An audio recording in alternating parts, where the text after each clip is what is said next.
So in last class we have completed the warm current and cold current. Basically we were studying about the effects on temperature.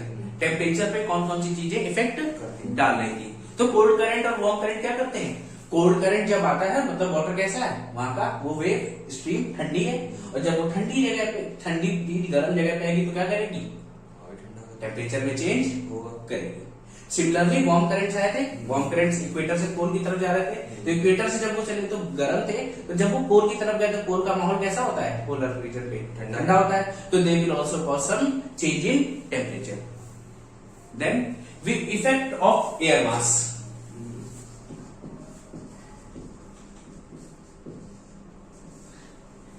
Air masses की बात करें, suppose that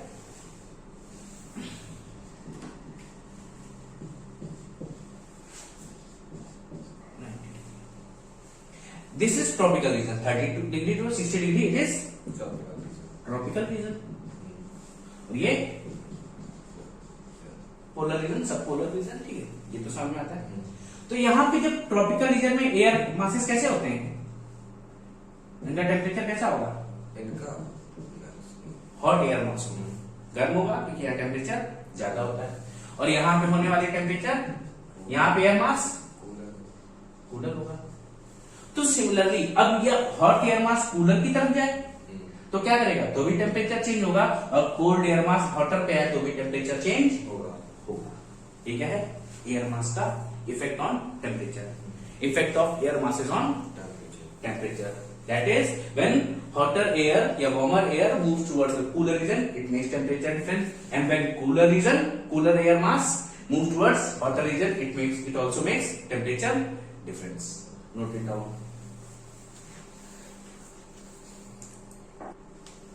Now the effect of natural vegetation on temperature.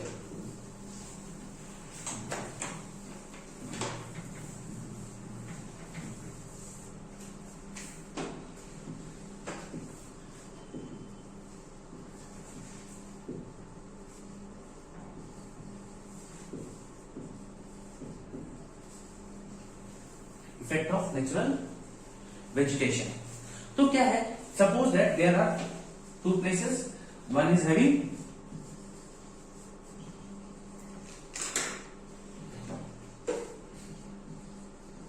यहाँ क्या है, पेड़ है, दूसरी side क्या है, खाली स्पेस है या प्लेन है. दिस इज फॉरेस्ट और वेजिटेशन रीजन, और अनदर वन इज प्लेन. ये दो कंडीशंस हो सकती हैं, लेकिन हम पोजीशंस क्या क्या ले रहे हैं.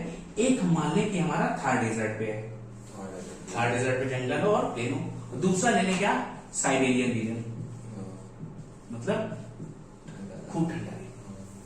तो जहां पे गर्मी होती है, जब खूब धूप पड़ रही हो, तो प्लेन ज्यादा गर्म होता है या जहां पेड़ पौधे हो, प्लेन. जहां प्लेन होता है this will be hotter, and vegetation region is cooler. Similarly जब आप बहुत ठंड पड़ रही हो, तो जब आप प्लेन पे खड़े होते हैं तब क्या महसूस होता है, और पौधों के पास क्या महसूस होता है,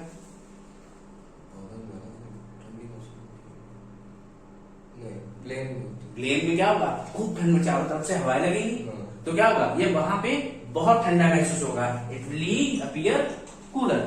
बट ऑन वेजिटेशन रीजन क्या होगा, जब साइबेरिया में जाएंगे, पेड़ पौधे होंगे, तो वहां पे आपको थोड़ा सा वार्मर फील होगा, it will be little warmer. तो समझ में आ गया क्या. तो क्या कर रहा है, टेम्परेचर इफेक्ट भी होता है नेचुरल वेजिटेशन से. पौधे जहां हैं क्या कर सकते हैं, जब बहुत गर्मी होगी तो ठंडा कर देगा, और जब बहुत ठंडी होगी तो थोड़ा सा गर्म महसूस होगा. ये बात समझ में आ गई, नोट इट डाउन. ठीक है, तो क्या natural vegetation is has moderating effect होता है, मतलब बहुत एक्सट्रीम चेंज नहीं करता है टेम्परेचर में, but it does not change in temperature. Okay, now the effect of slope, aspect and shelter.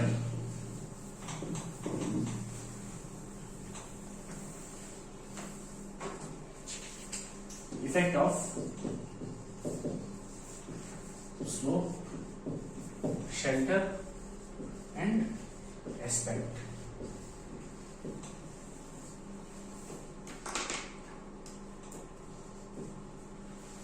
Slope आपको याद होगा,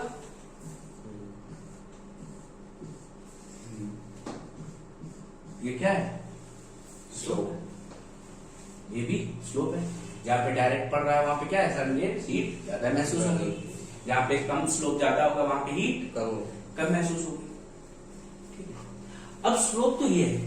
अब एक्सपेक्ट क्या होता है, एक्सपेक्ट क्या है कि आप ये तो देख रहे हैं इस रीजन पे तो लाइट पड़ रही है। अगर मान लो दो लाइट ड्रॉ करें ऐसे, ये स्लोप ड्रॉ किया हमने मान लो, तो यहां भी लाइट पड़ेगी, यहां भी लाइट पड़ेगी, 1 पे भी और 2 पे भी। बट अगर मैं इसको ऐसे ड्रॉ करूं तो क्या इस रीजन में लाइट पड़ेगी कभी? नहीं पड़ेगी। एक्सपेक्ट क्या है, एक रीजन में लाइट हो और एक रीजन में लाइट ना हो। तो ऐसा आपके साथ कब होता है?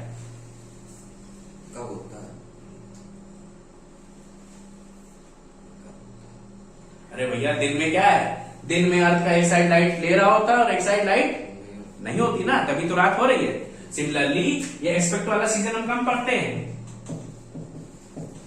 when one side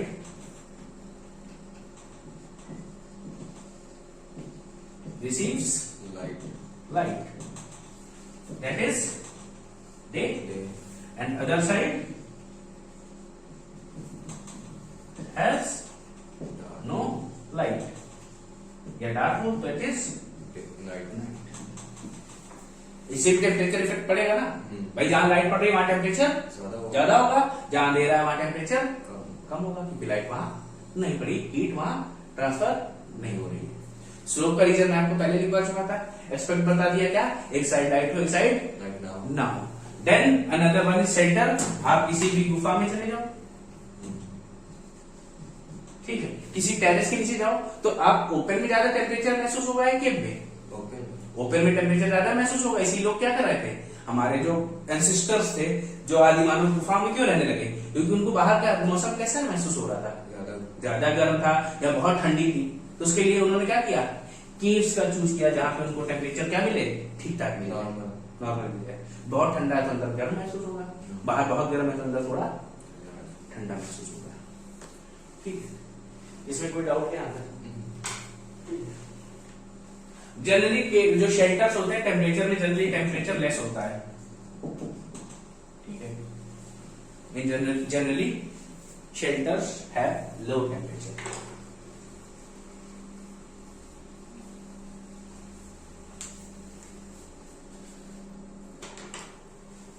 next one is temperature can also be affected by types of surface. Surface जो है हमारी अर्थ सरफेस है, उससे भी क्या होगा, हमारा टेम्परेचर क्या हो सकता है, इफेक्ट हो सकता है। Can be done with type of surface. Surface से कैसे करेगा, फर्स्ट वन इज भाई सरफेस का अपना कलर है। कलर कैसे हो सकते हैं, एक लाइट हो सकते हैं और डार्क हो सकते हैं। और लाइट कलर होगा तो क्या होगा, रिफ्लेक्ट्स मोर। लाइट कलर क्या करता है, रिफ्लेक्शन ज्यादा करता है, ठीक है। देन और वार्म कलर क्या करते हैं, डार्क कलर ऑब्जॉर्ब करता है, डार्क कलर एब्जॉर्ब्स मोर। जहां पे रिफ्लेक्शन मोर होगा इसको लिखते हैं हम high albedo, that is high albedo. और जहां पे रिफ्लेक्शन कम हो वहां क्या बोलते हैं, लो एल्बिडो। भाई टेम्परेचर से डिपेंड करेगा कि नहीं डिपेंड करेगा, ठीक है, कोई दिक्कत। Next one is surface can be water containing surface.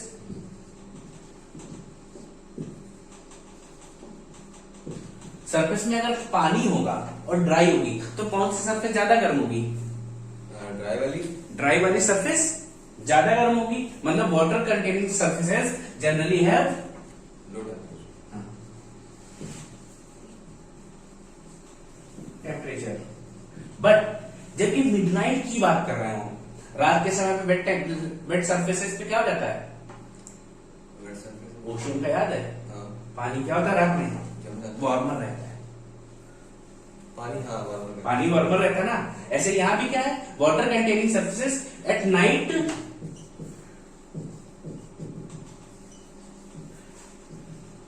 They remains warmer. मैं पूरी हिस्ट्री बतानी पड़ेगी उसके लिए, पूरा पढ़ा चुका हूं मैं इसको, ठीक है। वो समझ सही वाला एग्जांपल दिया। मैं आपको एग्जांपल देख के बताया था कि ओशियंस में और लैंड में क्या होता है, सी ब्रीज और लैंड ब्रीज की कहानी भी आपको बताई होगी, मैंने कभी फिजिक्स में बताई होगी, ज्योग्राफी में बताता हूँ, ठीक है। तो types of surface, that is the effect of temperature, note it down. Now we will do the representation of temperature.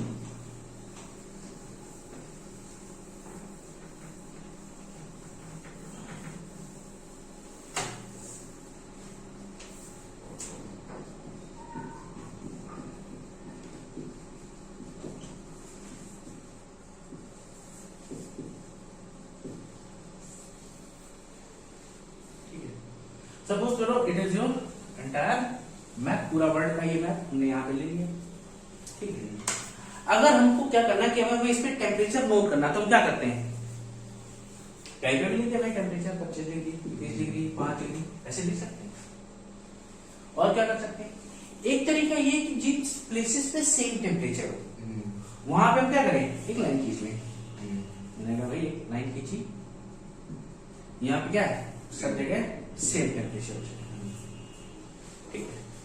तो the places having same temperature, जिन प्लेसेस में सेम टेम्परेचर हो उनको जोड़ के अगर हम लाइन एक खींच दें, that is known as isotherm. Iso मतलब सेम, थर्म मतलब temperature. The places having same temperature can be joined by a line known as isotherm. और क्या कह सकते हैं, the line joining the places with same temperature is known as isotherm। ये बात समझ में आ गई, ठीक है। ये भाई हम 5 डिग्री 10 डिग्री कहीं पे भी जनरली ड्रॉ कर सकते हैं। अब ये आपको पता ही भाई, आप अगर इक्वेटर पे हो मान लो, इक्वेटर से ऊपर बढ़ोगे तो क्या होगा, टेम्परेचर कम होगा, नीचे बढ़ोगे तो भी कम होगा, ये बात समझ। तो ऐसे हमने क्या किया, सिमिलर लाइंस हम डाल सकते हैं। तो हमने क्या देखा, इक्वेटर क्या है हमारा, लैटिट्यूड है। तो जनरली जो हमारे आइसोथर्म्स होते हैं they are parallel to latitudes. But ये पॉसिबल कब है, जब हम इन पे कोई और इफेक्ट ना मेजर करें, मतलब एटमॉस्फेयर का कोई और इफेक्ट इन पे ना पड़ रहा हो, तब तो हम क्या कह लेंगे, isotherms are parallel to latitudes, ठीक है। बट इनमें क्या होता है, कुछ इफेक्ट पड़ता है, that is basically which is of continentality, ठीक है। इसमें क्या करती है, कॉन्टिनेंटलिटी इफेक्ट करती है टेम्परेचर को, continent which makes isotherms bend, जिससे क्या हो जाते हैं, आइसोथर्म बेंड हो जाते हैं। तो पहली बात क्या है, the places having same temperature is joined by a line known as isotherm, they are parallel to latitudes if no other effect is considered. मतलब कोई और इफेक्ट अगर हम ना माने तो क्या है, ये लैटिट्यूड्स के पैरेलल होती हैं। But while considering the effects, one of the major effect is continentality which makes the isotherms bend. और कैसे बेंड होते हैं अभी आपको दिखाता हूं, इसको नोट करें, ठीक है। तो क्या समझ में आया, these isotherms do not remain parallel to latitudes just because there are other factors which affecting the isotherms and one of them is continentality। और रीजन हो सकते हैं, लेकिन इसमें सबसे बड़ा रीजन क्या है, कॉन्टिनेंटलिटी है। इसकी वजह से क्या हो रहा है, आइसोथर्म्स टेंड टू बेंड, मुड़ते हैं। कोई दिक्कत यहां तक, कोई चीज ना समझ आए,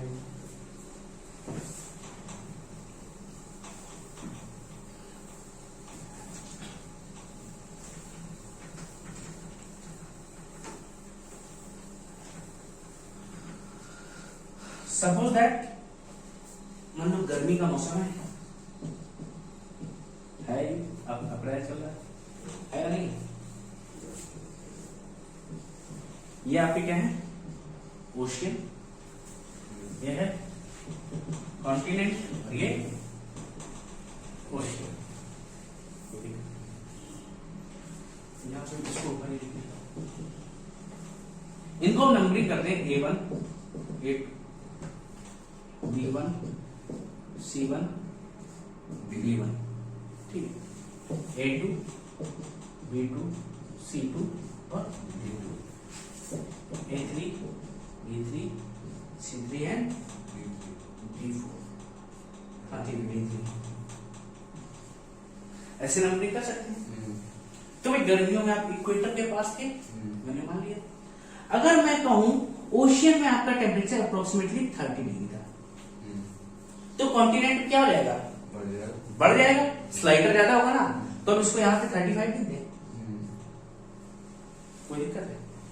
लिख सकते हैं कि नहीं लिख सकते हैं? लिख सकते हैं, लिख सकते हैं, ठीक। और यहाँ पे भी क्या हो जाएगा? ओशियन में 30। फिर हमने कहा चलो ठीक है, ऊपर गए तो क्या होगा? टेम्परेचर कम होगा। मैंने कहा यहाँ कितना होगा?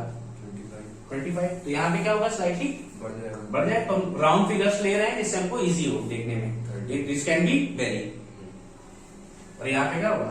25। तो ये आप समझ गए हो, सब 5 क्लास की रेफरेंस में लिख लें। 20, 25, 20, 15, 20।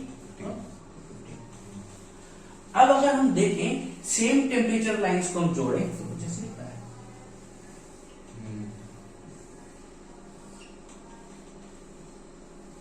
It is the effect brought by continentality. आपको क्या दिख रहा है? आइसोथर्म्स बेंड हुआ है, ठीक है, कोई दिक्कत नहीं आ सकती, ठीक है। ऐसे ही जब हम विंटर्स का भी एक बनाते हैं और रिवर्स करते हैं तो उसमें भी समझना, इसको नोट करो। एंड ये आप क्या देख रहे हैं? This is bending of isotherms.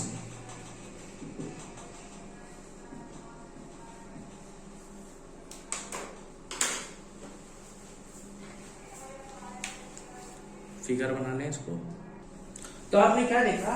In summers isotherms bend towards, ये पोल की तरफ जा रहे हैं, इक्वेटर की तरफ, they are moving towards pole due to continentality. Summers में क्या होते हैं? They move towards pole. कोई दिक्कत? वही सिमिलरली अब हम बात करते हैं किसकी? विंटर सीजन में। विंटर सीजन में क्या होगा?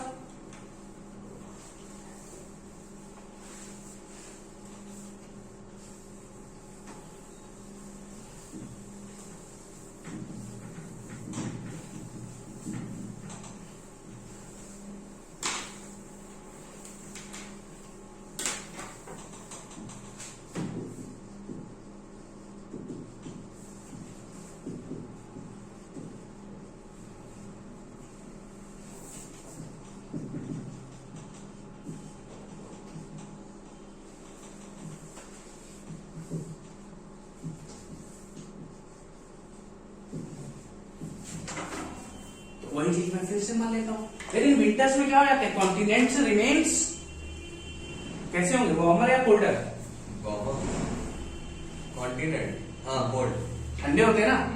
तो मैं कहूं अगर इस समय विंटर्स में यहाँ पे 35 डिग्री का टेम्परेचर है, ठीक है, तो कॉन्टिनेंट क्या होगा? थोड़ा सा कम होगा ना, 30 मान लें। तो यहाँ पे भी फिर से 35। ओशियन में ऊपर क्या करेंगे? मान लो 30 हो जाएगा, ठीक है। यहाँ पे कितना हो जाएगा? कुछ कम, 25 मान लिया। और यहाँ पे 30, फिर यहाँ पे 25, यहाँ पे 20, यहाँ पे 25, यहाँ पे 20, यहाँ पे 15, यहाँ पे 20। ठीक है, तो आप जब आप लाइन ड्रॉ करेंगे तो क्या देखेंगे? In winters isotherms move towards, bend towards equator. किधर की तरफ जा रहे हैं? इक्वेटर की तरफ जा रहे हैं। और इसका मेन रीजन क्या है? Due to कॉन्टिनेंटलिटी। कॉन्टिनेंटलिटी हम देख चुके हैं पहले भी।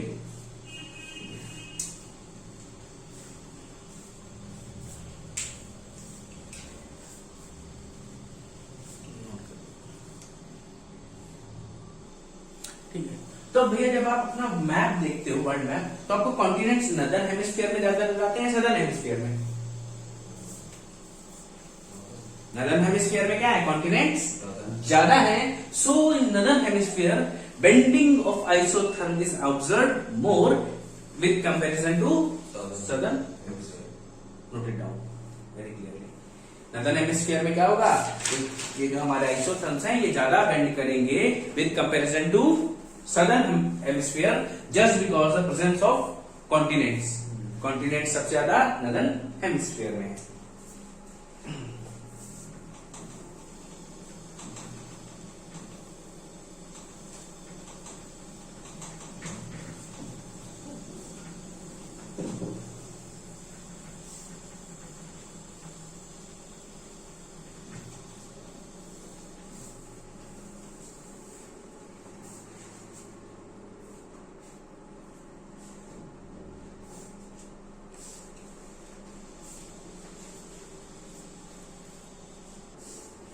So we get the bending of isotherm more in northern hemisphere than southern hemisphere due to presence of more continents. तो भैया अगर मान लो थोड़ा थोड़ा डिफरेंस होगा तो आइसोथर्म कितना बेंड होंगे, थोड़ा थोड़ा बेंड होंगे. अगर बहुत ज्यादा एक्सट्रीम डिफरेंस हो तो ज्यादा भी हो सकते हैं ना. ये ऐसे चलेगा पूरा पूरा, कोई दिक्कत. अभी तो आपने ऐसे ऐसे पढ़ लिए थे, वो ज्यादा भी बेंड हो सकते हैं, कोई दिक्कत. अब ऐसा नदर्न हेमिस्फीयर वाला मैंने बताया. तो भैया देखो कैसे आपकी जो अर्थ है, अर्थ का एवरेज टेम्परेचर कितना है पता है? Average temperature 15 degree. 15 degree average है. बट आप अगर समर्स की बात करें किसी बहुत गर्म प्लेस की, तो कहीं पे अर्थ पे सबसे ज्यादा टेम्परेचर अगर महसूस करते हैं तो कितना करते होंगे? 48 नॉर्मल सुना, 50 मान लो, और भी हो सकता है. और 50 करो, मान लो हम इसको समर से 62 65 सेल्सियस. कितना टेम्परेचर जा रहा है? एवरेज 15 है लेकिन 16 to 65 चला जाता है. तो ये हमारा जो टेम्परेचर डिफरेंस कितना आएगा, एक्सट्रीम कंडीशन क्या है इसकी, कितना डिफरेंस आ रहा है? 45 से 50 डिग्री का डिफरेंस आ रहा है. कोई दिक्कत? वही हम बात करें विंटर्स में, तो सबसे ठंडी जगह कितनी हो सकती है, क्या आपने सोचा है? It can be negative. हाँ नेगेटिव तो होगी, लेकिन कितनी नेगेटिव, कितना माइनस आपने सोचा आपसे मिलता होगा? -10. -10. और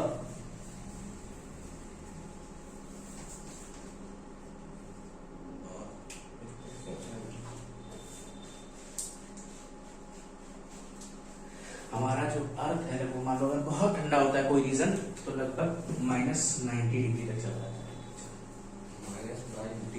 -90 डिग्री तक. और एवरेज आपका क्या है? 15 डिग्री. तो टेम्परेचर डिफरेंस क्या आ रहा है?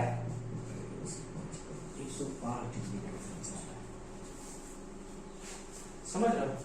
तो winters are so extreme. Winters कैसे होते हैं? एक्सट्रीम तो समर भी है और विंटर्स भी, लेकिन ज्यादा एक्सट्रीम कौन है? विंटर. विंटर्स है ज्यादा एक्सट्रीम. ठीक है. और ये हम कहा देखते हैं ज्यादातर? नदर्न हेमिस्फीयर की बात करें, winters are more extreme in northern hemisphere. So क्या हो रहा है यहाँ पे? Bending of isotherm is more in northern hemisphere. ये बात समझ में आ रही? कोई दिक्कत है यहाँ पर? नोट कर सकते हो.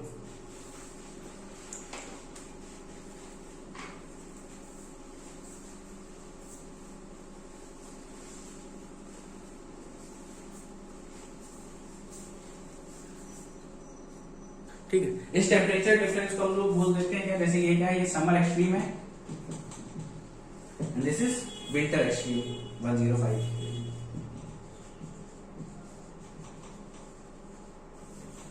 ठीक है. साइबेरिया वाले रीजन जाओ बहुत ठंडा हो जाएगा.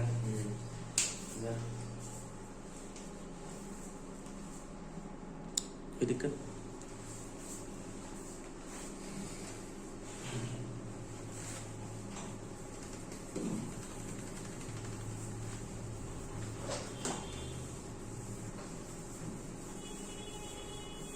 Now the temperature range.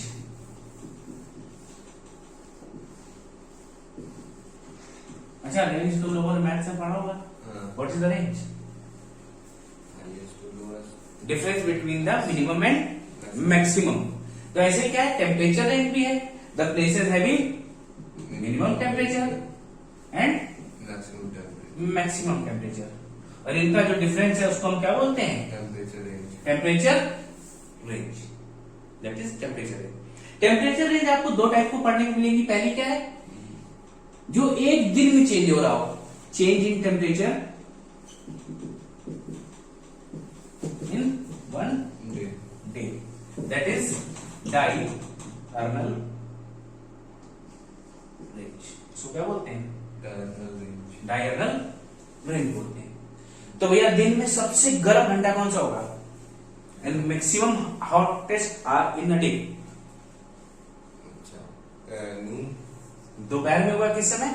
Right. लगभग 2 से 3 बजे के आसपास. ये क्या है? Hottest hour. Hottest hour. इसके बाद Coolest. Coldest our. ये कौन सा होगा? 2 to 3 a.m. सुबह का 4 से 5. ये 2 to 3 होगा. ठीक है. तो क्या है, अब इनके बीच में जो डिफरेंस आएगा, सपोज दैट इस समय क्या था टेम्परेचर? 40 डिग्री था. और यहाँ पे क्या आ जाएगा? 10 degree. 10 डिग्री पहुंच जाए. तो टेम्परेचर डिफरेंस, ये 30 डिग्री का टेम्परेचर डिफरेंस बहुत ज्यादा होता है. समझ लो, this temperature difference is More. More. तो एक दिन में होने वाला टेम्परेचर डिफरेंस क्या है? Diurnal range. Diurnal range. और इसी को अगर आप साल में देखें, that is annual temperature Range. Range. Annual temperature range क्या है? Hottest month of the year and the coldest month of year. Diurnal range note करो, फिर मैं एनुअल रेंज बताता हूं.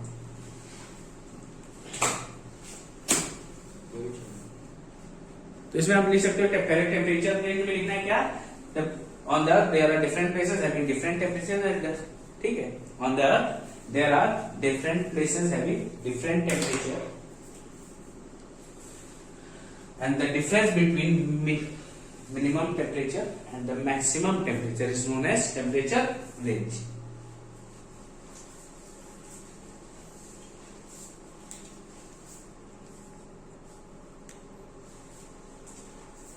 इसके बाद लिखोगे देयर आर 2 टाइप्स ऑफ. पहली है डायरनल रेंज, जो एक दिन में टेम्परेचर डिफरेंस हो रहा है. कैसे? हॉटेस्ट आवर में, Coldest hour. कोल्डेस्ट आवर में कितना टेम्परेचर डिफरेंस हो रहा है, उसको हम क्या बोलेंगे? Diurnal range. ठीक है. अच्छा, ये जो डायरनल रेंज है, अगर आपकी अभी आपने जो देखी, ये हाईएस्ट पॉसिबल है. मतलब दिन में 1 घंटा सबसे गर्म होता है, किसी प्लेस में प्लेस क्या होगा? सबसे ठंडा होगा. तो क्या हाईएस्ट टेम्परेचर रेंज यहाँ पे होगी. तो ऐसे हाईएस्ट रेंज के लिए हम जो एरिया देखते हैं, वो रीजन होते हैं कौन से? ट्रॉपिकल रीजन्स है maximum possible highest range. Tropical region समझ लो, ट्रॉपिक ऑफ कैंसर के पास और ट्रॉपिक ऑफ कैप्रिकॉर्न के आसपास के रीजन क्या होंगे? यहाँ पे हाईएस्ट टेम्परेचर डिफरेंस देखने को मिलेगा. बट मिनिमम आपको कहाँ मिलता है? इक्वेटर पे. इक्वेटर के पास आपको मिनिमम मिलेगा. यहाँ पे टेम्परेचर डिफरेंस बहुत ज्यादा नहीं होता है. हो सकता है 2 या 3 डिग्री का ही. अप्रॉक्स सेम रहता है. अप्रोक्सीमेट डिफरेंस होगा, लेकिन बहुत ज्यादा नहीं होगा. अप्रोक्स सेम नहीं कहेंगे यहाँ पे. ये बात समझ में आती. इसके बाद हम बात कर रहे थे एनुअल रेंज की.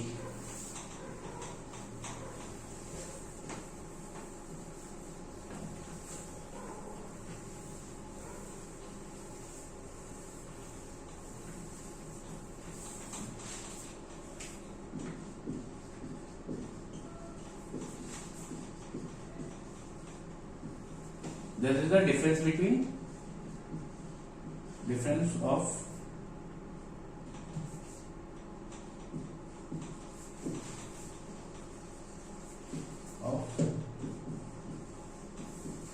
Hottest month and coldest month, ये हो जाएगा। ठीक है, तो इसमें देखो एनुअल हाई रेंज भी हो सकता है और एनुअल लो रेंज भी हो सकता है। तो हम एनुअल हाई रेंज की बात करें,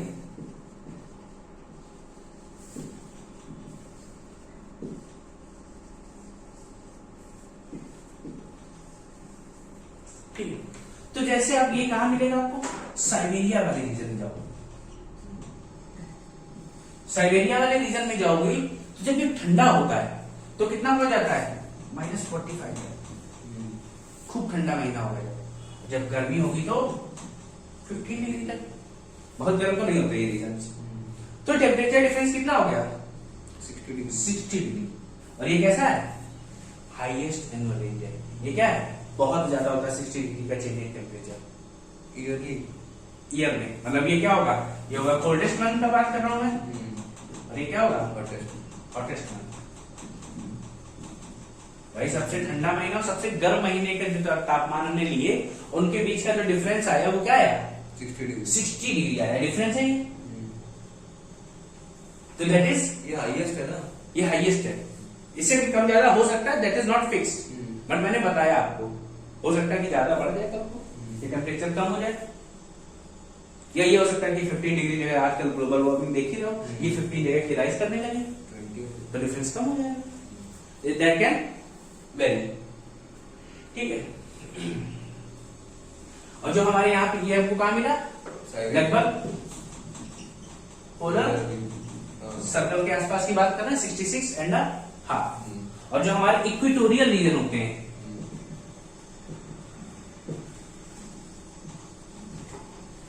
मिनिमम टेम्परेचर रेंज, यहां पे सिर्फ 2 से 3 डिग्री का डिफरेंस आता है। कितना आएगा, 2 से 3 डिग्री का टेम्परेचर डिफरेंस आता है। कहां पे, इक्वेटोरियल रीजन में। Annual range, annual high range की बात की मैंने, तो साइबेरिया में क्या है, साइबेरियन रीजन पोलर सर्कल की बात करें हाईएस्ट होगा, देन इक्वेटोरियल रीजन है minimum temperature range. You can note it down. Now today's last topic is inversion.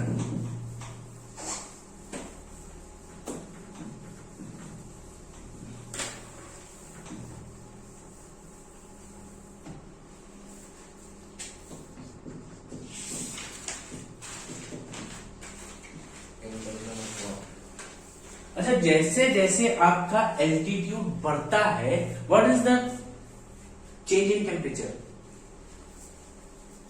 बढ़ता है, बढ़ता है। एल्टीट्यूड की बात है, जैसे जैसे एल्टीट्यूड ऊंचाई बढ़ती है तो क्या होता है टेम्परेचर में,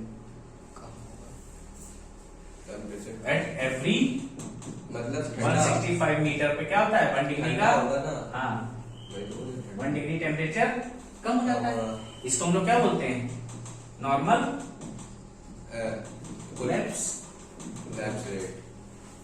ठीक है। जैसे जैसे टेम्परेचर मतलब हाइट बढ़ती है वैसे वैसे टेम्परेचर कम होता है, कम होता है। ये क्या है, नॉर्मल कंडीशन। बट कभी कभी क्या होता है, in some situations, some specific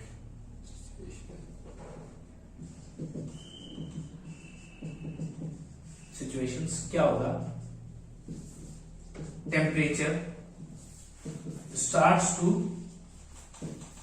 rise with height या altitude।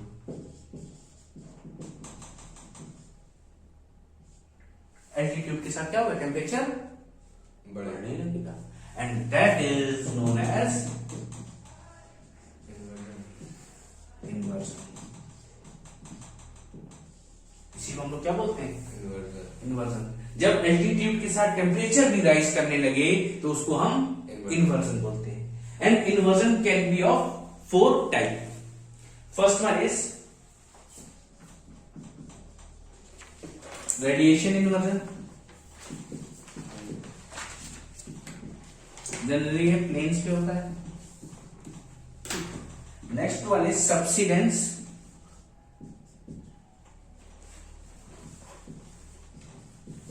इन्वर्जन। इसको हम देखते हैं कहा, वैली में। Next one is frontal inversion. It will be observed at any place, anywhere. ये आपको कहीं भी देखने को मिल जाएगा। Last one is marine inversion. ये तो आपको नाम से ही पता चल रहा होगा। कहाँ मिलेगा? ओशियंस में मिलेगा। ठीक है, तो इन्वर्जन समझ में क्या आ गया? क्या है कि जनरली क्या होता है, एल्टीट्यूड के साथ टेम्परेचर कम होता है generally. At every 165 meter we get 1 degree reduce in temperature. But since some specific situations क्या होता है, temperature starts to rise. In some specific situation temperature start to rise with altitude. जैसे जैसे ऊंचाई बढ़ेगी वैसे वैसे टेम्परेचर बढ़ने लगता है। इसी को हम क्या बोलते हैं, inversion. And inversion can be of 4 kind, that is radiation inversion, subsidence inversion, frontal inversion and marine inversion. Got it? That's all for today and tomorrow we will continue from the same topic.